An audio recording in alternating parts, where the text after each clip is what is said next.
जो चल रही है राजमा की डायरी से वाणी, क्रम संख्या 204 204। और इसमें कहा राजमा ने कि मेरे अश्कों से रश्क है दुनिया को, इश्क है जहां वाले को, खुश्क हो गए दुख के अश्क, बह रहे हैं इश्क के अश्क। और यह जो उर्दू शब्द है, इसके आधार पर ही हमने भाव लिया था और मिलते जुलते शब्द हैं, और यही शब्दों का विन्यास है कि अश्क, रश्क, इश्क, खुश्क। तो इस तरह है पता लगता है कि क्या उसका भाव बनता है। तो दुनिया को तो ईर्ष्या है उन आंसुओं से जो प्रभु के प्रेम में भक्त बहाता है, किंतु जिसके प्रेम में वो बहा रहा है, उस दुनिया बनाने वाले को उससे प्यार है, इश्क है। तो जब यह अनुभव में आता है भक्त के, तो जो दुख के आंसू पहले बहा रहा था वो खुश्क हो जाते हैं, यानी सूख जाते हैं, और अब बह रहे हैं प्रभु के इश्क के अश्क, यानी उसके प्रेम के आंसू। तो ज्यादातर वाणी में हम देखते हैं, राजमा की वाणी में, कि एक कंपैरेटिव स्टेटमेंट की तरह है, यानी एक तुलनात्मक अध्ययन अपने जीवन का भक्त करता है कि पहले मेरी क्या अवस्था थी और आज सद्गुरु की कृपा से किस तरह मेरे जीवन का रूपांतर हुआ है और आज मेरी क्या अवस्था है।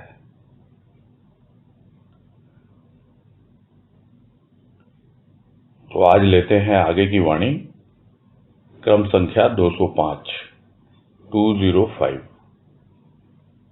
और इसमें कह रहे हैं, प्रीत की रीत यदि प्रभु ने भी न निभाई, तो प्रभुता के मद में चूर दुनिया से क्या शिकायत।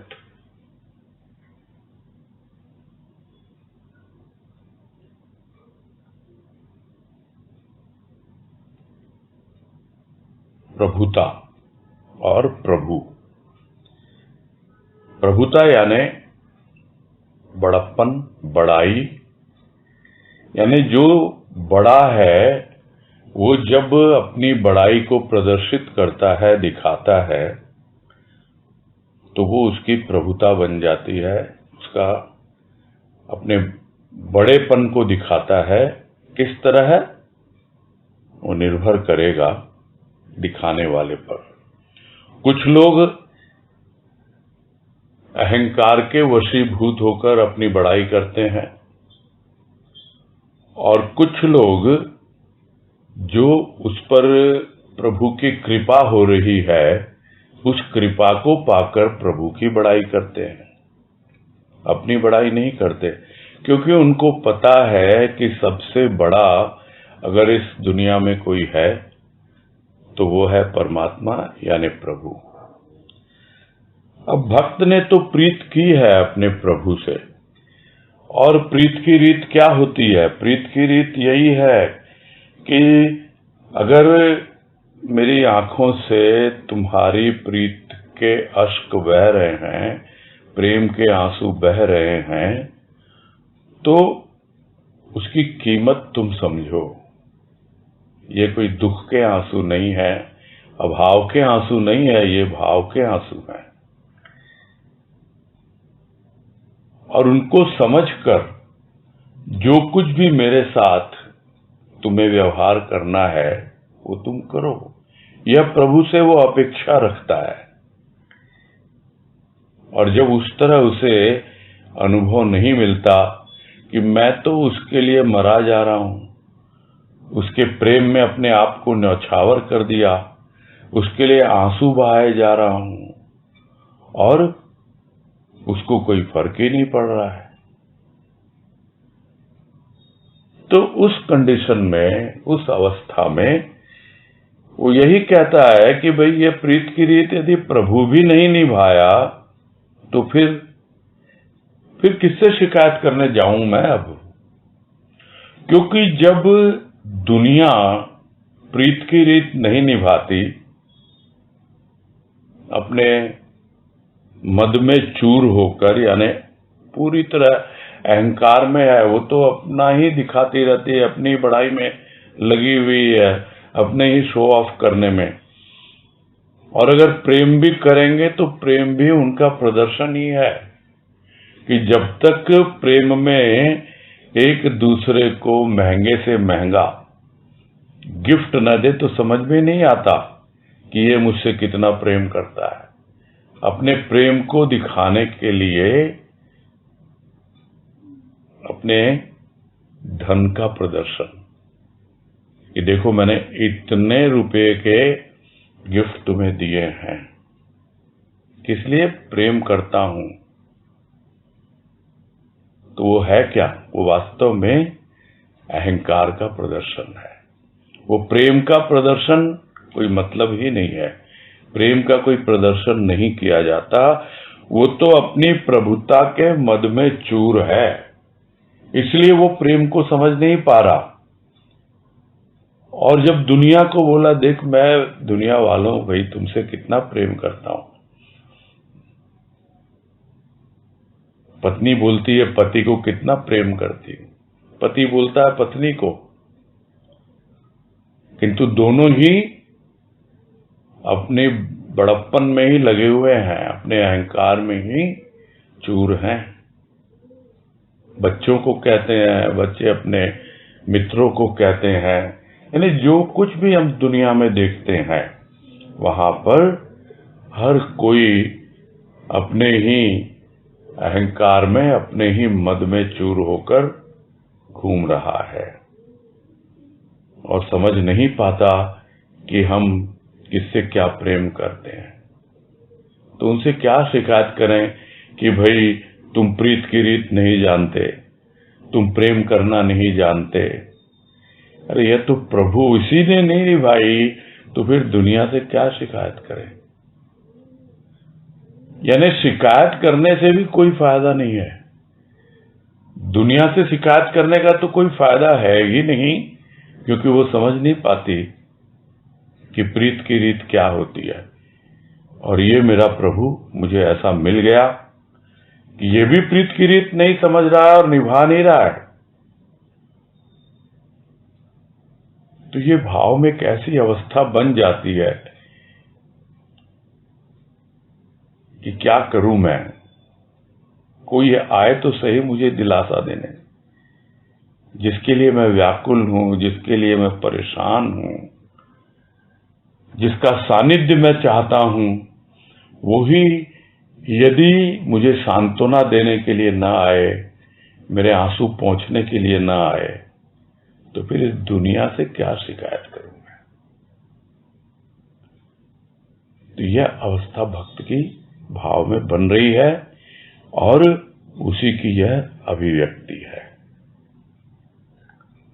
आगे है क्रम संख्या 206, 206। इसमें कह रहे हैं, प्राणों का हो रहा है शोषण, क्यों? प्रेम बेल के पोषण के लिए।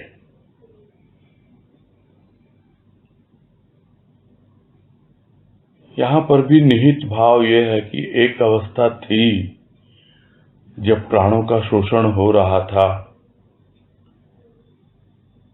दुनिया वालों के लिए समय व्यतीत हो रहा था, आंखें बंद थी, कुछ समझ ही नहीं पा रहा था मैं किससे प्रेम कर रहा हूं, किसके लिए ये मेरे प्राणों का शोषण हो रहा। प्राणों का शोषण क्या है? जिसको लोग कहते हैं कोई कि उसके रक्त का शोषण हो रहा। शोषण यानी चूसना, चूसा जा रहा है ये रक्त। और यह तो हमको पता है, एक ऐसा छोटा सा जंतु होता है कीड़ा होता है खटमल के नाम से, जो रक्त चूसता है। उसी तरह और भी है, कई मिल जाएंगे। लेकिन दुनिया वाले जो हमारे प्राणों का शोषण कर रहे हैं, हमारे प्राणों को चूस रहे हैं, यानी श्वास आती है और चली जाती है, उन श्वासों का शोषण हो रहा है। किस तरह? समय निकल रहा है। तो वो जीवन व्यतीत हो रहा था। प्राणों का शोषण तो अब भी हो रहा है, अब भी समय व्यतीत हो रहा है, अब भी श्वास आ रही है और जा रही है। किंतु अब जो प्राणों का शोषण हो रहा है, प्रेम बेल के पोषण के लिए हो रहा है। यानी अब मूल से जब जुड़ गए, तो जैसे मूल जो है यानी जड़, वो अपने आप ही जमीन से अपना पोषक तत्व शोषित करती रहती है। यानी वहां से वो चूसती रहती है, खींचती रहती है वो जड़।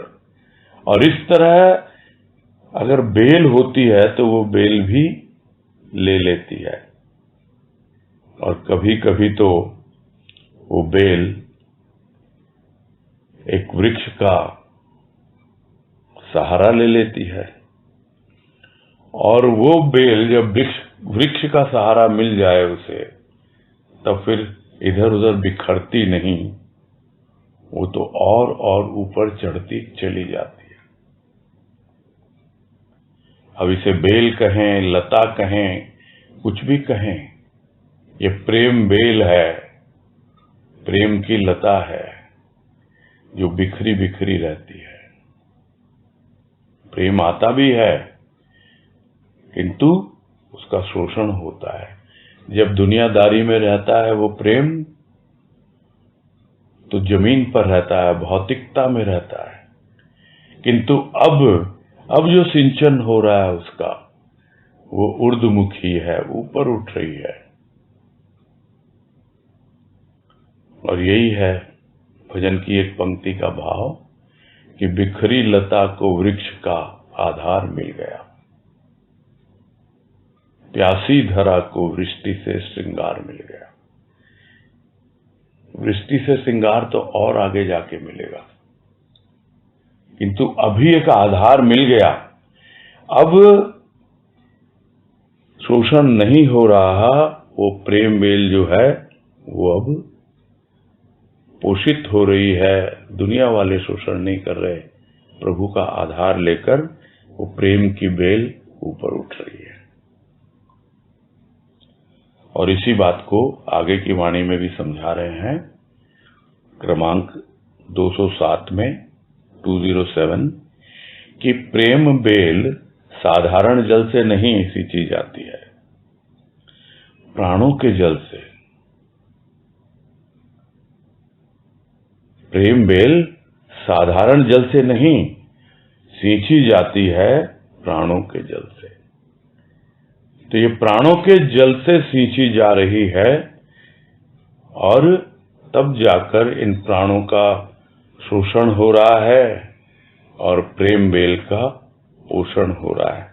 ये कोई सोचे कि हाँ हम प्रेम बेल तो लगा देते हैं और उसके लिए हम समय देंगे ही नहीं, तो वो सूख जाती है, इधर उधर हो जाती है, पैरों तले रौंद दी जाती है।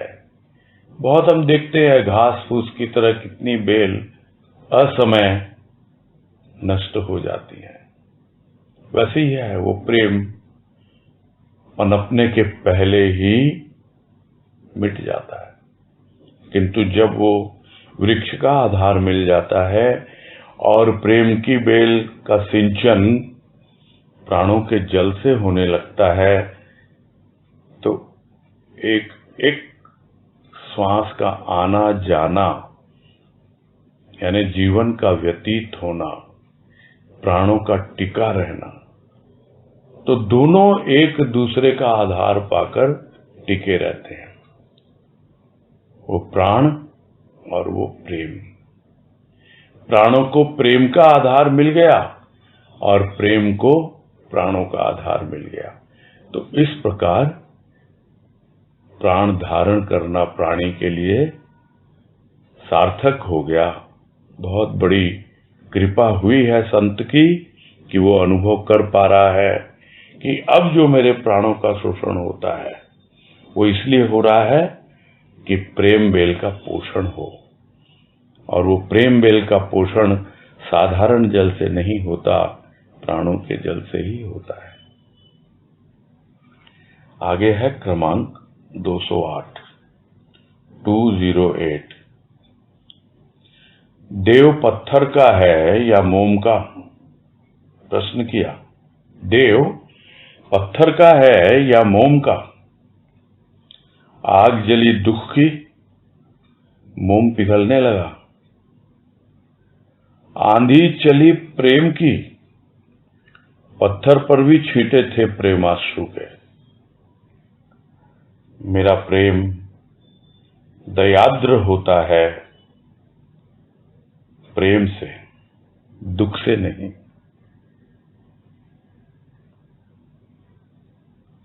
तो देव तुम्हारा कौन सा है? दो अवस्थाएं हैं। लोग कहते हैं पत्थर सा दिल है, और यदि तुम्हारे हृदय में उसको देव को प्रतिष्ठित करना है तो पहले अपने दिल को थोड़ा नरम तो करो, मोम सा तो करो। किंतु मोम सा दिल अलग होता है। वहां पे प्रतिष्ठित हो सकती है देव की प्रतिमा, किंतु वो देव, वो भी यदि पत्थर का हुआ, प्रेम मोम का हुआ, तो फिर समझ नहीं पाएगा, पिघल जाता है बहुत जल्दी। थोड़ा सा दुख आता है जीवन में, दुख की आग जलती है, और वो मोम से बना हुआ हमारा देव, वो कहां, पता ही नहीं लगता, पिघल के कहां चला गया।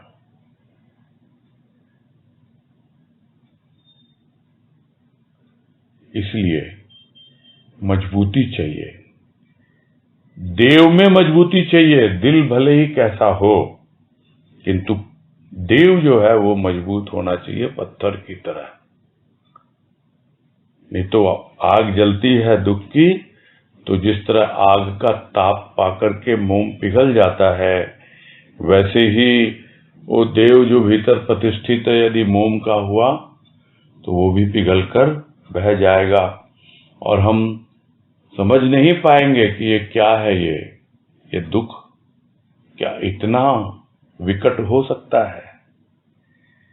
क्या ऐसा भी हो सकता है कि वो दुख मेरे जीवन में आया और मेरा ध्यान ही पूरी तरह से हट गया अपने प्रभु से? और इसीलिए कहा जाता है कि दुख की घड़ी में ही असली परीक्षा होती है भक्त की, कि वो कितना उस दुख को सहन कर पाता है। अगर वो सहन नहीं करेगा तो स्वाभाविक है उसके देव को सहन करना पड़ेगा।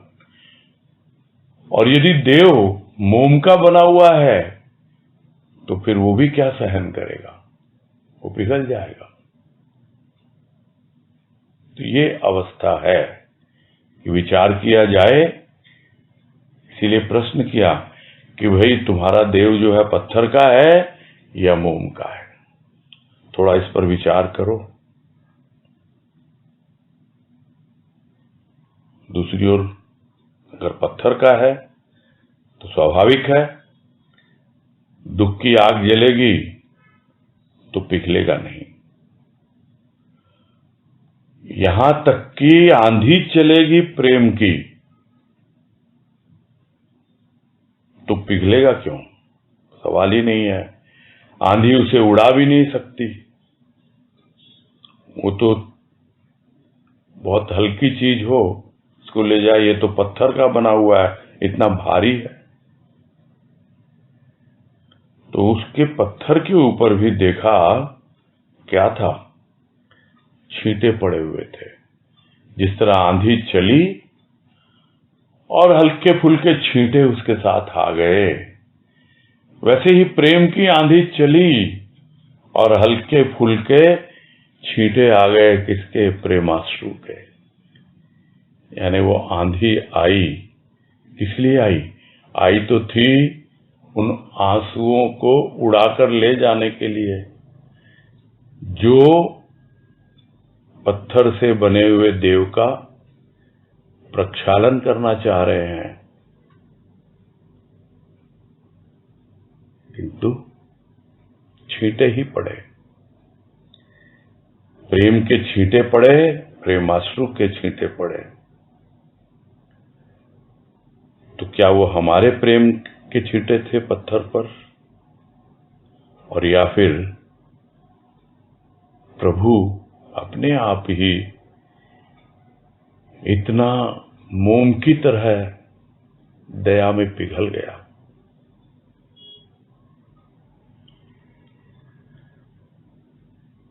तो इसका क्या निष्कर्ष निकाल रहे हैं राजमा यहां? कि मेरा देव दयाद्र होता है प्रेम से, दुख से नहीं। दयाद्र, आर्द्र मतलब गीला, दयाद्र मतलब दया से गीला होता है, भीगता है। तो मेरा देव जो भीगता है दया से, प्रेम से, यानी दया आती है उसको, वो उसका हृदय मोम की तरह भीग जाता है, पिघल जाता है। और प्रेम का प्रभाव उस पर पड़ता है तो दिखलाई पड़ता है कि पत्थर पर भी छींटे दिख रहे हैं प्रेमाश्रु के। तो वो प्रेमाश्रु कौन लेके आया? वो प्रेम की आंधी लेकर आई, और उस आंधी ने उस पत्थर पर भी छींटे छोड़ दिए और उसे इतना भिगा दिया, दयालु को दया के वशीभूत कर दिया। तब मालूम पड़ता है कि मेरा देव प्रेम से दयार्द होता है, दुख से नहीं होता। कितना उसको पुकारो, कितना बुलाओ। एक भजन की लाइन है ऐसी कि दुख से भरी आवाज उसे बिल्कुल भी नहीं सुनती। और जब ये लाइन लिखी गई थी, कई लोगों ने मुझसे प्रश्न किया कि भैया ये आपने क्या लिख दिया, हम दुख में उसको नहीं पुकारेंगे तो किसको पुकारेंगे? पिघल जाता है वो। क्यों? क्योंकि अभी इतना पत्थर का नहीं हुआ है तुम्हारा देव, इतना मजबूती नहीं आई है भीतर। इसलिए दुख में पुकारना नहीं है, दुख आएगा और चला जाएगा। तुम तो प्रेम में जियो, और जितना प्रेम के आंसू बहेंगे, छींटे पड़ेंगे अपने आप उसके ऊपर, और वो पिघलेगा, भीगेगा उसी प्रेम से। दुख से नहीं भीगता वो, दुख से नहीं पिघलता। तुम्हारा देव पिघल जाएगा, वो मूर्ति रहेगी ही नहीं फिर। किंतु वास्तव में जो पत्थर का बना हुआ है, यानी इतना मजबूत है, इतना कठोर है, तो वो तो प्रेम के आंसुओं से ही भीगता है, दयाद्र होता है, यानी दया में भीगता है, प्रेम में भीगता है, दुख से नहीं। तो यहां जो भाव इतना ही समझ में आ रहा है कि यदि आप दुख से भरकर उसे पुकारोगे, याद करोगे,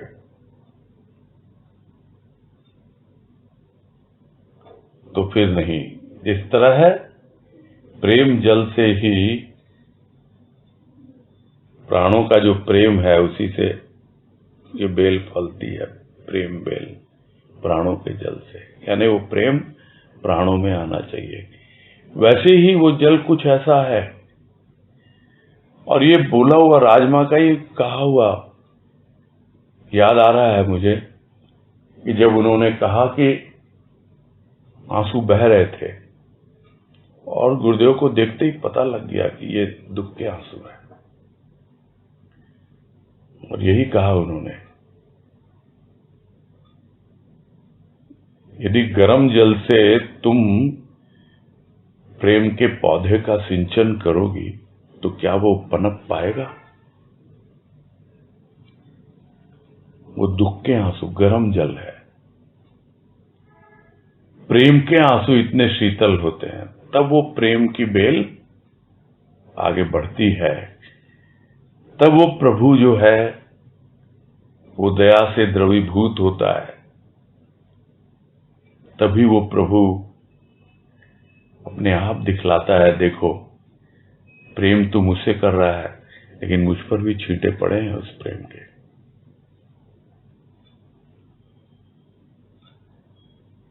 आगे है क्रम संख्या 209, 209।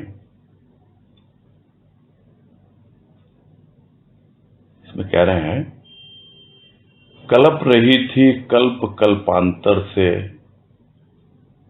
संकल्प विकल्प के झूले पर बैठकर। शंख बजा सत्य का, विकल हो उठे प्राण नाद सुनने के हेतु। संकल्प विकल्प के झूले से उतरकर स्थिर हुआ कदम सत्य संकल्प का।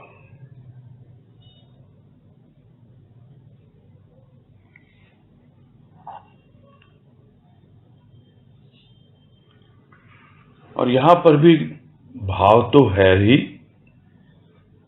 किंतु शब्दों का जो एक अलंकार है, जिसको साहित्य में कहा जाता है अलंकार, वो जो अलंकार है उसकी कितनी विशेषता है। एक है कलप, कलप रही थी यानी तड़पड़ा रही थी, बेचैन हो रही थी। कल्प कल्पांतर, एक एक कल्प कहा जाता है ब्रह्मा का, जो बताया जाता है 4 युग हैं। सतयुग हुआ, उसके बाद त्रेता, उसके बाद द्वापर और अब कलयुग। तो ये चारों युग जब संपूर्ण हो जाते हैं तो उसको कहा जाता है कि एक कल्प है ये ब्रह्मा का। ब्रह्मा यानी वो सृष्टिकर्ता। और उसके बाद ये कल्प पूरा हो जाएगा, फिर दूसरा कल्प शुरू होगा। तो इस तरह न जाने कितने कल्प कल्पांतर से कल्प रही थी। किसमें?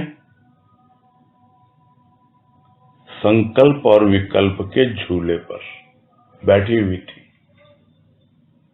झूला है, झूला मतलब झूल रहा है। एक ओर संकल्प, दूसरी ओर विकल्प। कि प्राणी संकल्प तो करता है, तो झूले पे पैंग मारी, उड़ा आकाश की ओर, किंतु फिर झूला वापस उसको ले गया पीछे की ओर। विकल्प आ गया उसके सामने। तो ये संकल्प और विकल्प के झूले पर ही प्राणी का जीवन कल्प कल्पांतर से चलता आ रहा है, चलता रहता है। वो जान नहीं पाता कि वो कलप रहा है, बेचैन है। उसकी बेचैनी कब मालूम पड़ती है उसे? जब उसके जीवन में संत आता है, सद्गुरु आता है, तब लगता है कि अरे मैं तो इतने वर्षों से, इतने कल्प कल्पांतर से कलप रही थी और इस संकल्प विकल्प के झूले में ही झूल रही थी। यही जीवन था मेरा। एकदम उसकी स्मृति जाग जाती है। तब क्या? शंख बज गया फिर सत्य का। और किसने बजाया वो शंख? तो कहना ना पड़ेगा कि संत ने बजाया। वो जिस तरह है शंख बजता है यानी दिन का प्रारंभ हो रहा है। कोई भी कार्य शुरू करने के पहले शंख ध्वनि होती है।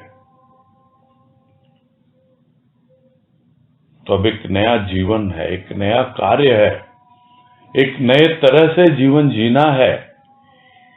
यह शंख बजा रहा है संत, सत्य का शंख है ये।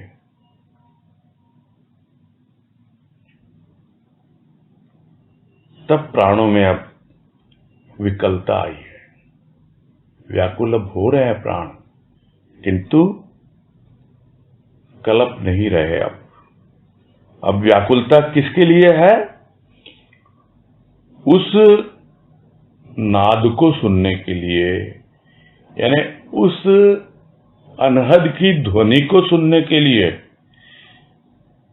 संत ने तो बजा दिया वो शंख सत्य का, और भीतर कुछ ऐसी हलचल मच गई, कुछ ऐसी ध्वनि का अनुभव एक क्षण मात्र के लिए मिला कि बस एक विकलता जाग उठी प्राणों में, उसको सुनने के हेतु कि भाई जो ध्वनि तुमने की है वो ध्वनि तो मैंने कभी सुनी नहीं। वो नाद, वो स्वर, वो ध्वनि, वो गूंज, वो झंकार, ये क्या है? एक नया ही जीवन है। अभी तक तो संकल्प विकल्प में ही झूल रही थी मैं। तब क्या किया फिर? उस संकल्प विकल्प के झूले से उतरी, यानी झूले को रोका। जब बीच की अवस्था होती है, जब झूला रुक जाता है, तो स्वाभाविक है, न तो संकल्प है और न विकल्प है। फिर संकल्प भी आता है हमारे पास कि भाई ये संकल्प लेना है, और विकल्प भी आ जाता है, अरे ये तुम्हारे लिए संभव नहीं है, तुम तो ये कर नहीं पाओगे। तो यही जीवन में चलता रहता है। कब तक? जब तक आप झूले से उतरकर, संकल्प विकल्प के झूले से उतरकर जो शंख ध्वनि संत ने की है सत्य की, और जो नाद सुनने के हेतु आपके प्राण मचल उठे हैं, विकल हो उठे हैं, ठहर के जरा सुने, उसको समझें। तब एक अलग संकल्प आता है भीतर, और वो संकल्प सत्य पर आधारित होता है, और सत्य पर आधारित हुआ तब जाकर के जीवन बदला। नहीं तो क्या जीवन था, समझ में आ गया। कल्प रही थी जन्म जन्मांतर से, कल्प कल्पांतर से, इसी संकल्प विकल्प के झूले पे झूल रही थी। किंतु संत ने बजाया सत्य का शंख, और फिर उस एक ऐसी ध्वनि को सुनने के लिए प्राण व्याकुल हो गए। रोका उस झूले को, और झूले से उतरकर विचार किया कि हाँ भाई, अब तो तुम्हें जमीनी हकीकत को समझना है, वास्तविकता को समझना है। अपने पांव टिकाओ तुम जमीन पर, और अब संकल्प लो और अपने कदम बढ़ाओ उस दिशा में जहां पर बस वो संकल्प ही तुम्हें अपने लक्ष्य तक पहुंचाएगा। किसी विकल्प पे ध्यान मत दो, फिर किसी संकल्प विकल्प के झूले पर न झूलो, और नहीं तो फिर वही जीवन और उसी प्रकार का आवागमन का चक्र।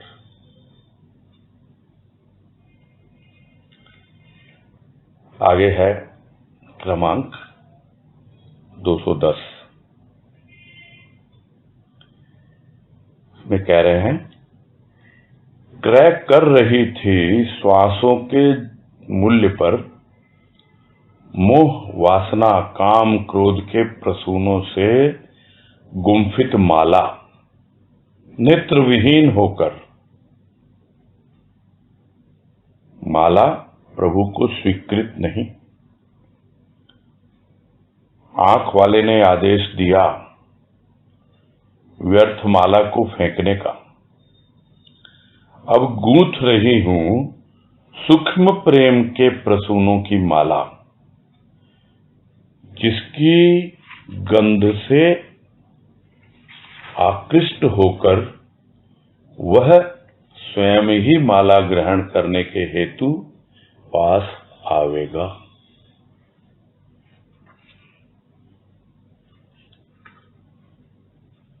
वाणी थोड़ी लंबी है, किंतु भाव तो बहुत सीधा है। बस इसमें दो चार पॉइंट है, बारीकियां हैं जो हमें समझनी है कि एक अवस्था होती है, क्या है हमारे पास पूंजी, क्या है हमारे साथ पूंजी है श्वासों की। लोग कहते हैं गिनती के श्वास आते हैं, और उन श्वासों के मूल्य पर हम क्या खरीद रहे हैं? खरीद रहे हैं मोह, वासना, काम, क्रोध, इन सब के फूलों से बुनी हुई, गूंथी हुई माला।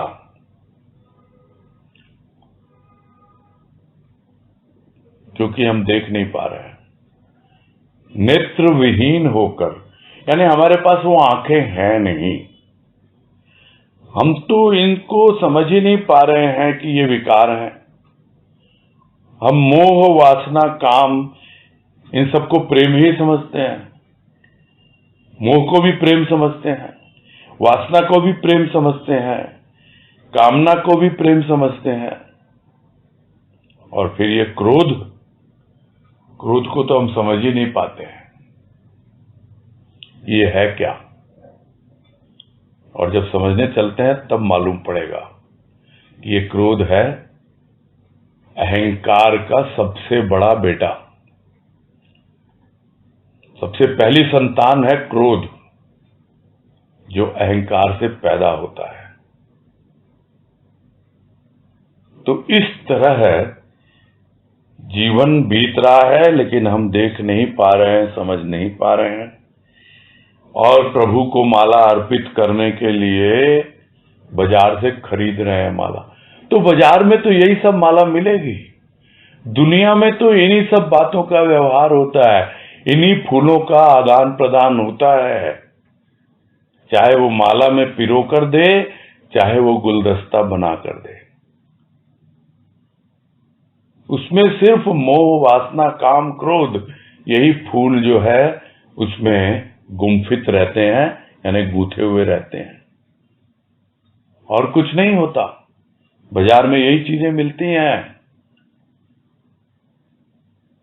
तो दिया प्रभु को, देख भी नहीं पा रही थी, समझ भी नहीं पा रही थी, तो प्रभु को स्वीकृत नहीं है वो माला। नहीं, ये नहीं चाहिए मुझे।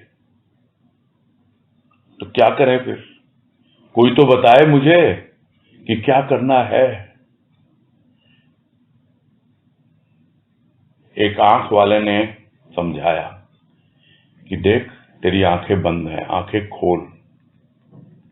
और आंखें कैसे खुलेगी? आंखें खुलेंगी जब तेरी आंखों में प्रभु के प्रेम का अंजन लगेगा, यानी काजल लगेगा, तब तेरी आंखें खुलेंगी। और उसने आदेश दिया कि अरे ये क्या माला लेके घूम रही है तू, इस माला को तो फेंक, ये कोई काम की नहीं है, क्योंकि वो तो प्रभु को स्वीकार ही नहीं है। जिस तरह दुख से भरी आवाज उसको बिल्कुल नहीं सुनती, वैसे ही ये जो काम, क्रोध, लोभ, मोह, यानी स्वार्थ के वशीभूत होकर जो कुछ भी हम उसको अर्पित करते हैं, हम तो अर्पित कर देते हैं, समझते हैं वो स्वीकार कर रहा है। स्वीकार नहीं करता वो तो स्वीकार करता है एकमात्र प्रेम को। तो व्यर्थ माला फेंकने का आदेश दिया उस आंख वाले ने। अब वो आंख वाला कौन था पता नहीं, कैसे आदेश दिया यह भी समझ में नहीं आया, लेकिन समझ में यह आ गया कि यह जो माला मैं बाजार से खरीद के अर्पित कर रही हूं अपने प्रभु को, वो स्वीकार नहीं कर रहा है। यह समझ में आ गया और उस आंख वाले ने बता दिया यह सब उसको स्वीकार नहीं होता है, तुमको गूंथना होगा, अपने हाथों से बनानी होगी वो माला जिसमें एक एक सूक्ष्म प्रेम के प्रसून यानी फूल उसमें पिरोए जाएंगे। तो अब गूंथ रही हूं, क्योंकि उसने आदेश दिया है कि तुमको अगर कुछ माला अर्पित करनी है प्रभु को तो यह माला अर्पित करो अपने प्रेम, सूक्ष्म प्रेम के फूलों से गूंथ कर। तो उससे क्या मिलेगा? अरे उसकी सुगंध से ही वो आकृष्ट हो जाएगा वो प्रभु तेरा, और तुझे उसके पास जाने की जरूरत ही नहीं पड़ेगी, वो तो खुद ही तेरे पास चलकर आएगा। क्योंकि ये प्रेम की माला ये इतनी खुशबू फैलाती है,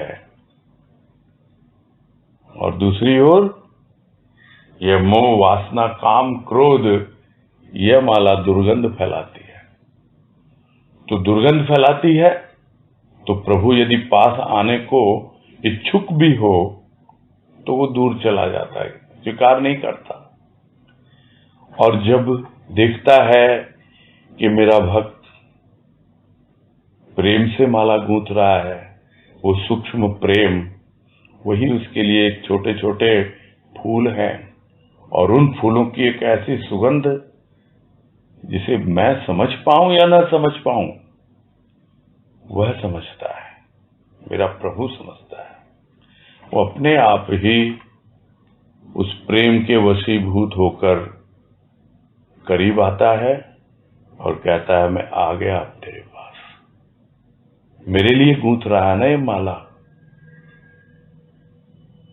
मैं तैयार हूं, मुझे स्वीकार है, अर्पित कर और फिर देख और तुझे ऐसी प्रेम की अनुभूति दूंगा, ऐसे ऐसे सूक्ष्म प्रेम के प्रसूनों से तुम्हारे हृदय को प्रस्फुटित कर दूंगा कि तुम माला गूंथता रह जाएगा, और उसके वशीभूत होकर मैं हमेशा तेरे पास बैठा रहूंगा सुगंध को लेने के लिए।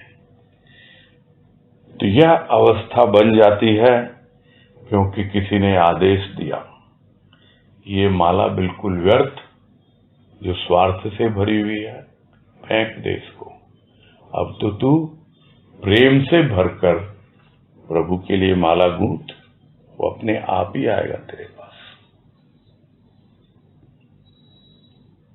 आगे है क्रमांक 211, 211। इसमें कह रहे हैं, एक मैं का अंत होते ही मिला एकांत।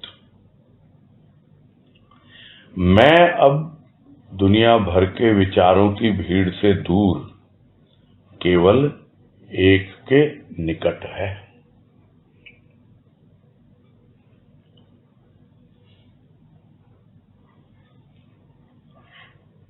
एकांत, अकेला। अकेला होना अलग बात है, किंतु एकांत की अनुभूति होना अलग बात है। जब तक जीवन में प्राणी अकेला अनुभव नहीं करता तब तक वो स्थूल के रिश्तों में ही रमा रहता है, और एकांत तो उसकी पहुंच से बहुत दूर रहता है। क्योंकि यदि वो अपने वास स्थान में यानी घर में कोई एक कोना ढूंढकर अकेला बैठ भी जाए तो भी उसके भीतर इतने विचारों का हुड़दंग मचा रहता है कि वो एकांत की अनुभूति नहीं कर पाता। तो यहां बता रहे हैं कि वो एकांत की अनुभूति क्यों नहीं कर पाता, क्योंकि उसके सारे के सारे विचार उस मैं के ही इर्द गिर्द चक्कर काटते हैं, शोर मचाते हैं, हो हल्ला करते हैं, हुड़दंग करते हैं। ये मैं, और मैं जैसा बताया ना, उसका सबसे पहला, उसका एल्डेस्ट सन है क्रोध। और उस वक्त कितना क्रोध आता है, दूसरों पे क्रोध तो कोई कुछ कहेगा तब, या किसी ने कुछ कह दिया, उसका विचार मन में है तब, किंतु यहां तो अपने पर ही क्रोध आता है। ये क्या लेके बैठ गया तू? और जब अपने पे क्रोध आता है, अपने विचारों पे क्रोध आता है, तब जाकर उस क्रोध का रूपांतर होता है, उस मैं का रूपांतर होता है। तब धीरे धीरे वो मैं का अंत होता है। तो ये एक इकलौती मैं है। जैसे ही इसका अंत हुआ नहीं कि एकांत की अनुभूति हो गई, वो है एकांत।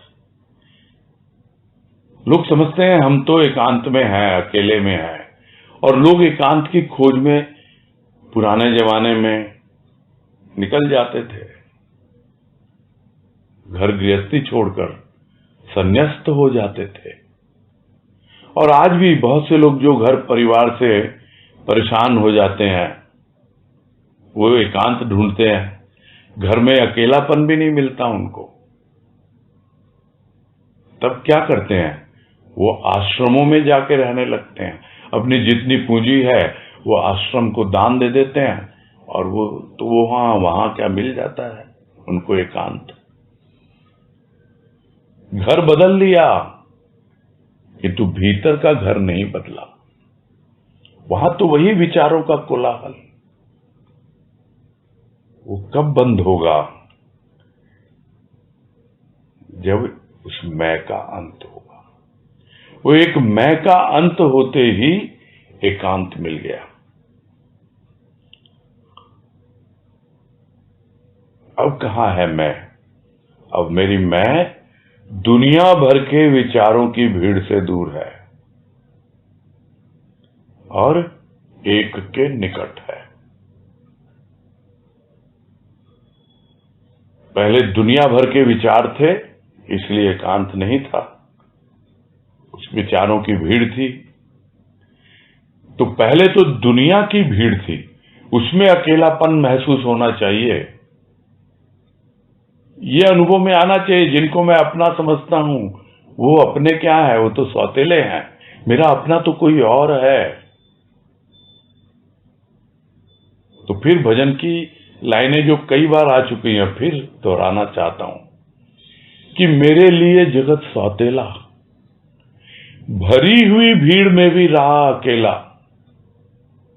कोई दे उजाला, दे सवेरा, वही मेरे मन भाया। धर्म नहीं करम नहीं, जन्म गंवाया। मैंने मन को नहीं समझाया, क्योंकि विचारों की भीड़ है कहां? मन में है। तो सबसे पहले तो भरी हुई भीड़ में अकेला महसूस करे, और उस अकेले में कोई एक उजाला देने वाला, प्रकाश देने वाला, जो हमारी इस झूठी मैं का अंत कर दे और सच्ची मैं के प्रकाश से हमको भर दे। तब मालूम पड़ता है कि अब ये विचारों की भीड़ भी नहीं है। पहले दुनिया की भीड़ गई क्योंकि अकेलापन अनुभव किया, अब विचारों की भीड़ भी गई क्योंकि अब उस एक मैं का अंत हो गया। अब केवल एक वही बचा हुआ है जो एक प्रकाश पुंज है, जो उजाला है, जो सवेरा है, जो हमेशा मेरे अंतःकरण को प्रकाशित करता है। ये है एकांत की पहचान कि वास्तव में एकांत होता क्या है। आगे है क्रमांक 212। इसमें कह रहे हैं 212 कह रहे हैं, जल लेने दे मुझे अपनी याद में, जल अर्थात अश्रु बहाने दे अपने प्रेम का, तेरे शीत और ताप को प्राप्त कर विकसित होगा हृदय रूपी जलज। तो हृदय रूपी जलज को क्या चाहिए? जलज यानी कमल, जिसकी जल में उत्पत्ति होती है। जलज, नीरज, अंबुज, ये सब उसी के नाम है, कमल के। तो जिनकी उत्पत्ति जल से होती है वो है जलज। तो हृदय रूपी जलज है, तो जल तो चाहिए ही चाहिए उसको। तो किंतु सिर्फ जल से काम बन जाता है क्या? नहीं। जैसे हम देखते हैं, प्रकृति में भी देखते हैं, जो कमल खिल रहा है उसको सिर्फ जल से ही बात नहीं बनती, उसको सूर्य का ताप भी चाहिए। यानी जल की शीतलता और सूर्य का ताप, ये दोनों जब मिलता है तभी वो कमल खिलता है, वो जलज खिलता है। तो एक जल जलना है और एक जल जल बहाना है। तो भक्त यही कह रहा है कि जल लेने दे मुझे अपनी याद में।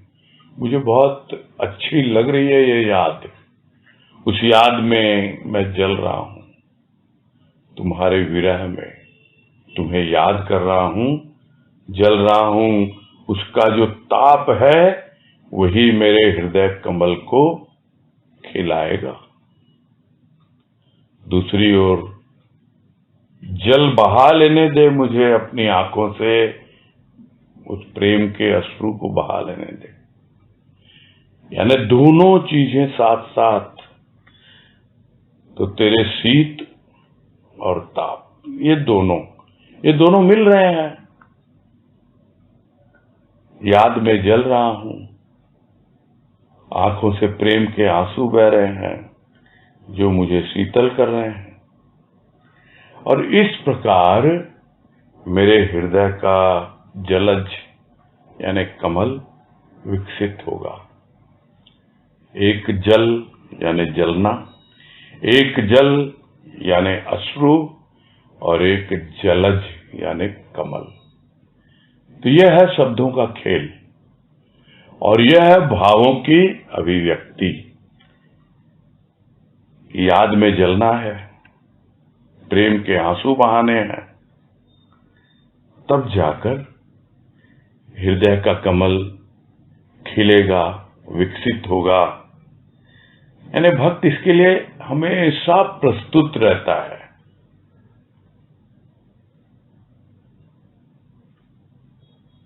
और फिर वही भजन की लाइन, इस दिल में जो अग्नि है, आंखों में जो पानी है, कैसे कहूं मेरे प्रभु ये तेरी निशानी है। ये उसकी निशानी है। हमेशा भक्त चाहता है कि अग्नि और जल ये दोनों हमेशा साथ में रहे। जिस तरह पेट की अग्नि, जठराग्नि अगर मंद पड़ जाती है तो पाचन शक्ति कमजोर हो जाती है, वैसे ही हृदय की अग्नि कमजोर पड़ जाती है तो प्रभु का प्रेम ग्रहण करने की शक्ति कमजोर हो जाती है। और कुछ न मिले भोजन तो कम से कम जल रहेगा इन आंखों से बहता हुआ, तो शांति तो मिलेगी ना उस आग को भीतर। इसीलिए सिर्फ जल पीकर न जाने कितने कितने दिनों तक लोग अपने शरीर को रख सकते हैं, किंतु भक्त को तो दोनों चीजें चाहिए। अपने हृदय कमल को खिलाना है, उसे विकसित करना है उस जल से जो आंखों से बह रहा है, और वो जो जलन अग्नि जो भीतर उसकी याद से सुलग रही है। बस यही पूरा करते हैं।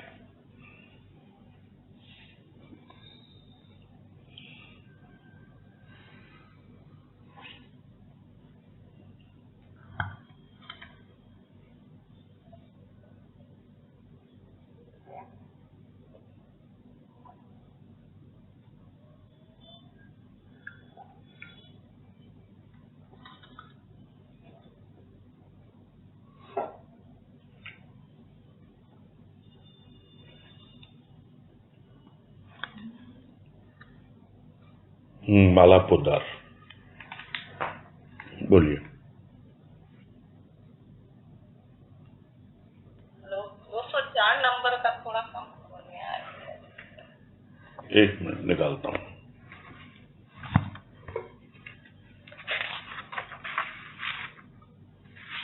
दो 204 तो हो चुका ना पिछली बार, परसों। ये थोड़ा तो आपने उसकी रिकॉर्डिंग नहीं सुनी क्या?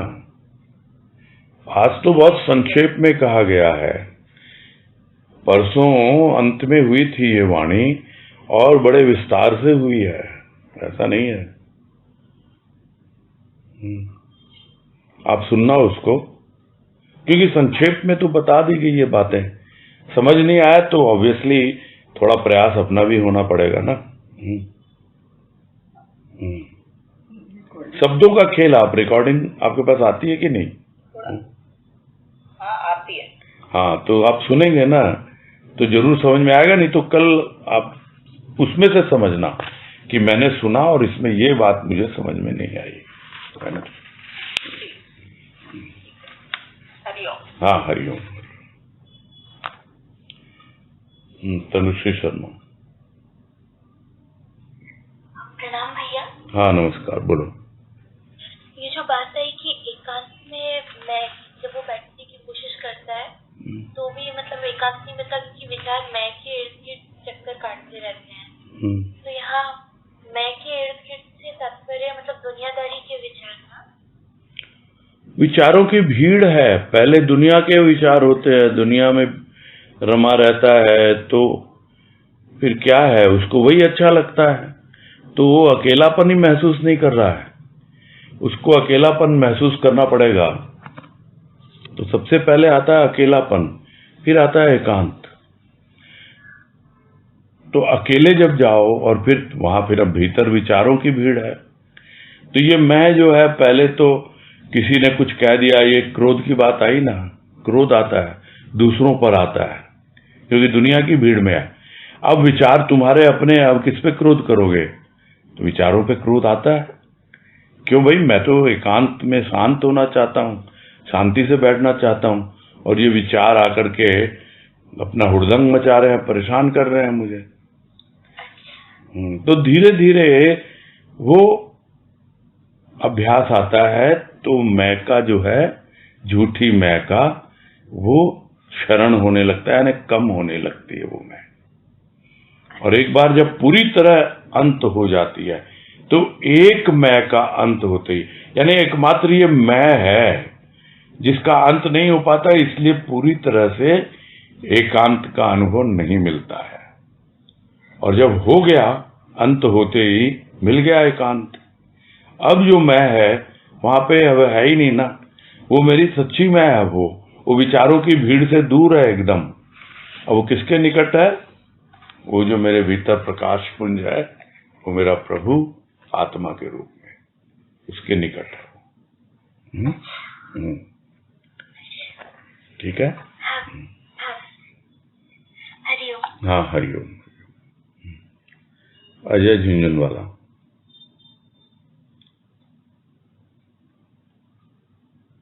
समय कम है इसलिए दे रहे हैं इनको चांस पहले।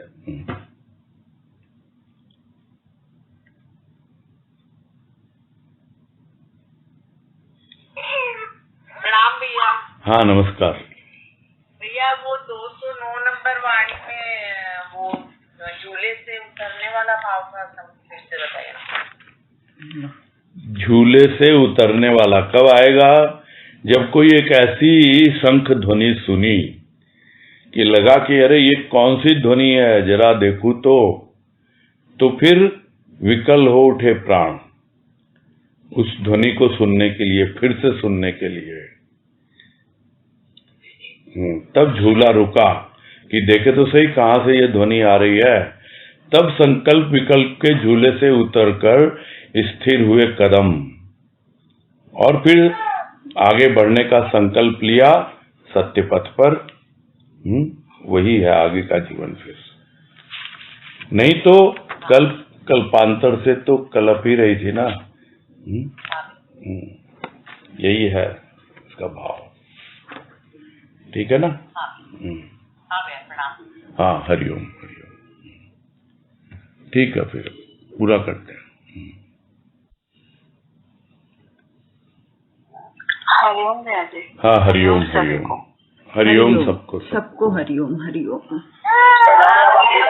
हरिओम हरिओम सबको। हरिओम भैया।